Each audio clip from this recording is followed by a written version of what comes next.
23 жылдың 22 желтоқсан күні бізге орман шаруашылығы және жануарлар дүниесі аумақтық инспекциясынан Қаракөл қаумалында Қаракөл көліндегі 30 аққудың өлексесі табылған туралы хабарлама келіп түскен болатын. Біздің тарапымыздан зертханалық талдамалық бақылау бөлімінің мамандары жолданған болатын. Арнайы көлден су сынамалары алынып және химиялық құрамын анықтау бойынша зерттеулер жұмыстары жүргізілді. Нәтижесінде судың құрамында ластауыш заттардың шамадан тыс артуы анықталған жоқ.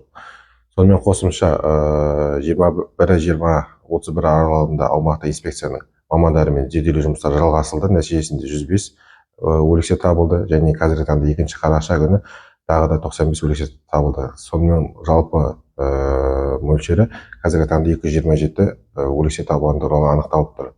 Аталған зерттеулер аумақтық зерттеулер жұмыстары жалғасып жатыр. Қосымша аумақтық инспекциямен өлексенің сынамалары арнайы сараптамаға жолданған болатын.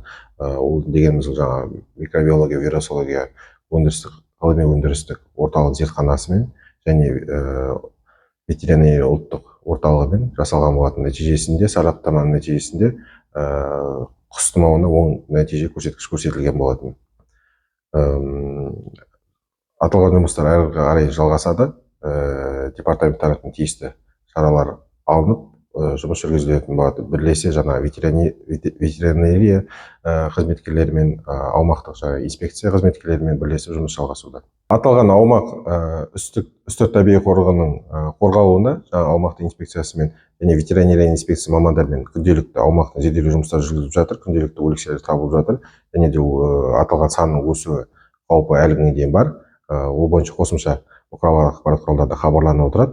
Қазіргі таңда 227-нің 135 өлексесі жойылған болатын. Қалған өлекселер бойынша осы бүгінгі таңда 1-2 күн ішінде жұмыстар жалғасып, жойылуға жіберілетін болады.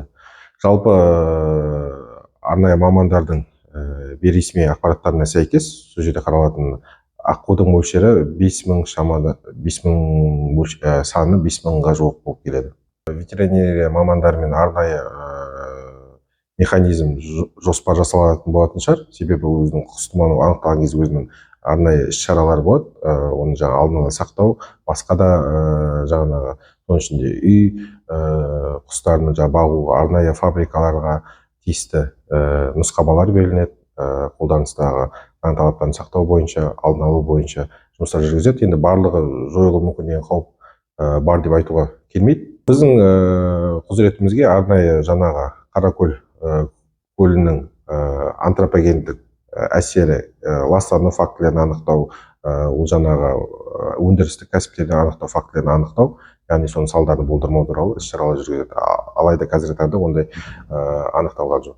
Қазіргі таңда басқа құстарда зерттеулер жұмыстары жүргізіп жатыр арнайы инспекторлармен.